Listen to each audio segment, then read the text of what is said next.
time to fuel your business success. Welcome to Harmonious at Lunch. We're bringing you bite-sized advice and expert conversations to drive clarity and growth 5 days a week.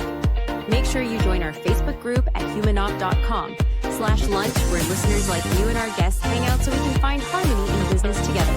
If you're building a business, you're in the right place. Let's dive in. Can small shifts make a big impact in your life, in your business? Yes, that's the argument for today's episode from our very special guest, who I'm excited to introduce you to. But we're going to talk about a practical framework that can help you thrive in your business and your life. And yes, it's founded on small shifts. Everyone's tired of the big shifts and the big changes. Let's do small incremental things and work our way to progress every single day, one day at a time. Dr. Christiane Schroeter, welcome to the show, and thank you for being here. I'm so excited to be here, and thank you and hello to the audience. This is going to be a great episode, so welcome. Yeah, I love this stuff. And yes, shout out to the audience. Thank you for being here. Thank you for being loyal listeners of this show. We love having you here.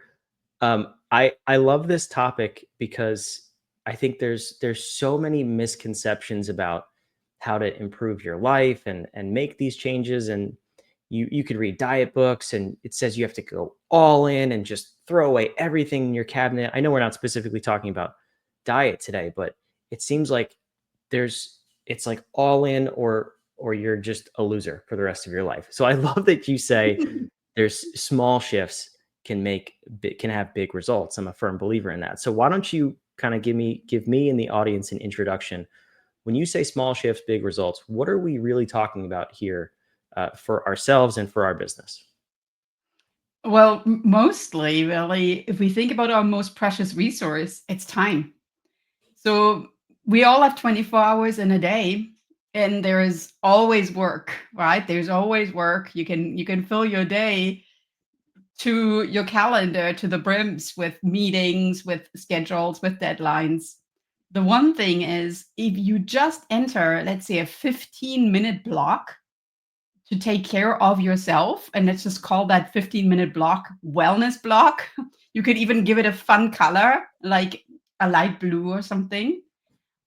If you keep this up for 1 week and you kind of like start to look forward to it, maybe on day 3, you're like, oh, there's my 15-minute wellness block. You're going to notice big changes, because all of a sudden this wellness block becomes this intentional habit that you are adding in the middle of your day. And of course, it's something that breaks up your work day from just the monotony of your work into like this little spark of joy. So then I gave you a few fun words. I called it spark. I called it a little joy block. And I think that's really how you should look at that the 50 minutes, if you've done very intentional, could be tremendously helpful for your business. I love this. And I'm a huge fan of that. I do want to ask a question, because you said in the middle of the day. Does timing matter? Is this in the middle of our day? Because there's people who talk about morning routines, night routines. So does that matter at all? Great. The reason why I brought it into the middle of the day is because some of us are extremely productive in the morning. We sit down, we start working, and we just start cranking away. But there might be coming this moment when you're like, oh, productivity is a little bit waning and maybe I need a break. And then people start reaching for their snack drawer, or they start scrolling on in social media and they're like, well, I just need to take my mind off. That's not the wellness that I'm talking about. Opening the snack drawer or scrolling on social media isn't necessarily it. The reason why I'm putting it in the middle of the day is because it just kind of breaks up blocks of work a little bit, and it creates a little bit of a diversion from your thought process, because studies really show that just sitting down for a long time is not healthy, of course, but it's also not great for your mind in terms of productivity. So for me, my best ideas come when I step away from the desk. So I might have worked for a few hours, then I step away from the desk, and it's kind of like you're putting on a pot on the burner and it's kind of simmering. So I have the ideas in my head and they are simmering. And then when I'm going for a quick walk around the block, I'm like thinking about it maybe. And I come back and I look at my computer and I'm like, now I know what to do. I like that. The reason I ask is because I'm pretty anti morning routine, if you will. I've met people who have these 2, 3 hour morning routines. I'm like, I have 3 kids. First of all, like, don't start preaching to me that you have 3 hours free in the morning. You're obviously doing nothing with your life. So that's me making a bold statement about morning routines. I go for a quick walk in the morning. I take my dog out for a walk. That's me moving my body, getting my day started. 30 minutes. It's about all I can contribute. I love what you're saying though, because I do notice for myself, I do work well in the morning as well, just like you. And there comes a point, it's around noon, 1, 2 o'clock, where I'm just like dragging my feet, and I need that little break. So I gotta do a little midday pick me up. As far as the prescription of what we do in those 15 minutes, this is another point where I just get so fed up with the internet. I mean, if you go on Google and you're like, uh, how to spend a 15-minute wellness break, you'll get a million different results, and that's just on TikTok. So I think it needs to be crafted for you, but how Mhm. how do you figure out what those things are? Because I don't want to listen to other people. I don't want to listen to what the internet has to say. I want to be in tune with myself, my body, and my routine and find something that's truly going to fuel me. How do you help people? How do you advise people to find out what those activities are? I kind of look at wellness as something that's very, very personal. It's nearly like trying on home slippers and finding the one that really works for you, or sneakers or anything. Because if you look around on the streets, we all wear completely different shoes, but you need to feel comfortable in it, and you need to put them on and think, all right, this is getting me from point A to point B, from point A being very stressed out to point B feeling like I got a quick reset and I can come back refreshed. Now, wellness to me comes in a lot of varieties and colors. It's like a complete rainbow. It I call it the body, mind, spirit connection. If you think about them as three circles, the intersection of the three circles is really where the magic happens. So, body, you could move, great, right? You could walk. That's amazing. I love that you do this. Or you could think a little bit about your mind. Maybe you just sit down and you read a book. Amazing. Or even listen to a book while you walk, right? So you're combining your body and your mind. Or spirit. Maybe you open a gratitude journal and you start writing something. Oh, I'm grateful for my family, for having that time with my dog this morning on the walk. Maybe making a great lunch and figuring out some new ingredients that I got from the farmer's market yesterday. And all this is nourishing, but it's not prescriptive in the way that I'm telling you to get the most out of your day, spend 15 minutes this way. Because in reality, to get the most out of your day or how you spend your 15 minutes, if you don't enjoy it, you're not going to do it. Absolutely. Yeah, and that's kind of what I was getting at, because we can try all these things. It's not bad to try them, but if you look online and there's some influencer, I can't stand that word. But they're like, you need to meditate for 15 minutes in the middle of your day. Okay, you need to meditate. I don't need to. That would drive me crazy, as a matter of fact, to meditate in the middle of my day. So I'll just put that out there. That's how I know it's not for me, and that's why I'm saying try the things that will work and feel best for you. The other thing I want to get back to though is, when you were saying it's like putting a pot on simmer, right, and walking away, and that's when your best ideas come.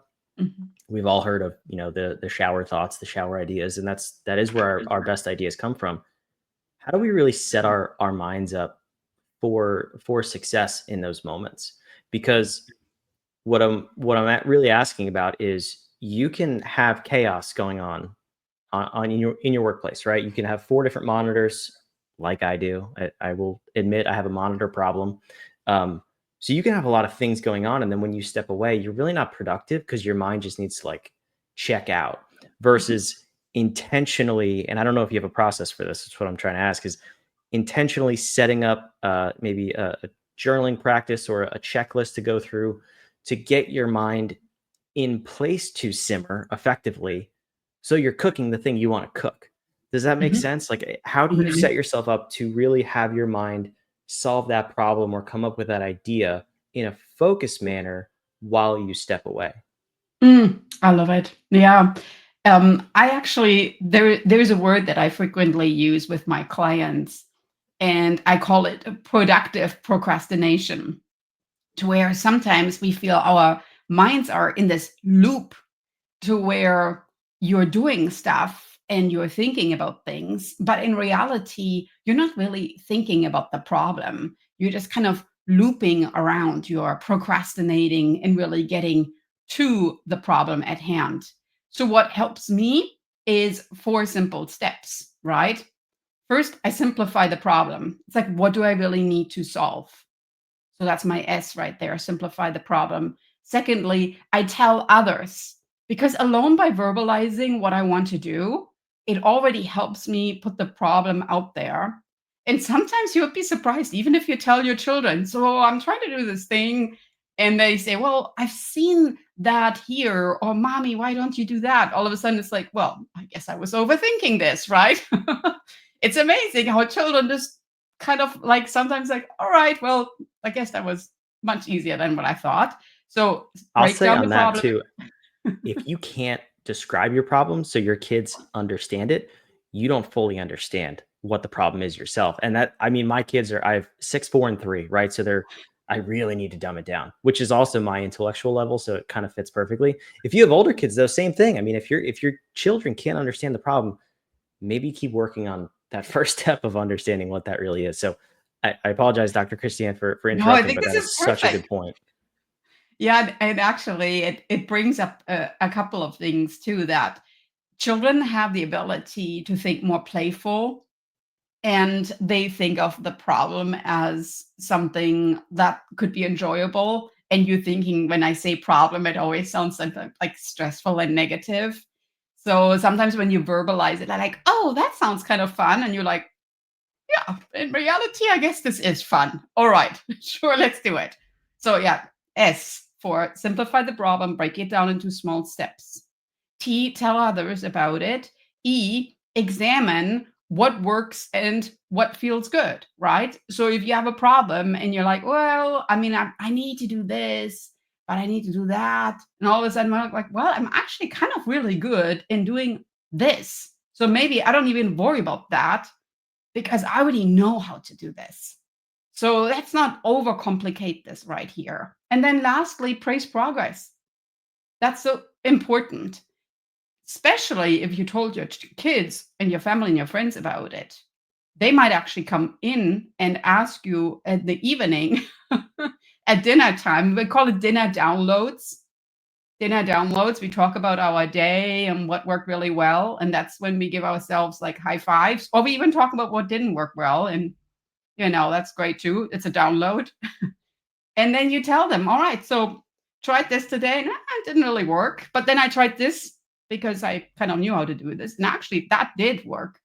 And that's really, I think, what works well in these stepping away 15 minutes. You just go through the S.T.E.P process, and all of a sudden you have a game plan. And that's sometimes just what we need. I love this. Did you trademark that? Did you trademark the step process here? Oh, I love that you say this. It's tied in with my petite practice, my small steps practice, petite practice. And it's actually part of my TEDx talk that I just gave a couple of weeks ago. So I broke this down on the TEDx stage, very emotionally, visibly, and bringing in a lot of my personal stories of how I use the step system in my life now. So that video with the TEDx talk will break down even more of that step system, but maybe I should trademark it. Thank you. You heard it here first. If you so get on Love that it. because this episode won't be released for a few weeks, so Love the it. audience may jump in. But why don't you talk about that for a minute? Because I know you can find that on your website. I'll put that on the screen. Where can the audience go learn about the TEDx talk and then more about what you do and how you can help them? Yeah, so a couple of weeks ago, I presented on the TEDx stage, talked about the small steps, the petite practice, the step process that incorporates mastering our goals, discovering our superpower. And right now, I am just waiting impatiently for that video to come out. So if you want to be the first one to be notified once the video will be released, go to my website, drchristiane.com, and you can sign up to be part of the hype team to get that video first. And of course, get a teaser to my book. It's called Runway to the Red Dot being the TEDx stage, where I'm giving all my best tips and tricks to become a confident speaker, writer, and creative entrepreneur. That's so cool. So valuable, especially for everyone listening. If you are an entrepreneur, you're a business owner, and you haven't leaned into your speaking abilities, please do. That's just that's my 2 cents. So the website is on the screen. It's in the show notes down below. There's a couple other goodies down there, socials, all that fun stuff. So go take a look. Dr. Christiane, thank you so much for being here. This was a fabulous episode. Thank you. And audience, I can't wait to connect more and have a fabulous rest of your day. I love it. Wherever you're watching and listening, thank you for being here again. Go check out the show notes. Go check out the links. Sign up to be the first to see the TEDx talk when it comes out. Sounds like an amazing presentation. We'll see you on tomorrow's episode or the next episode, wherever this comes out, of Harmonious at Lunch. Another episode of Harmonious at Lunch in the books. I hope this episode made you think and you grabbed some actionable ideas to propel your business. Don't forget to like, comment your takeaways, and subscribe wherever you're listening so we can help more entrepreneurs just like you achieve harmony in their life and business.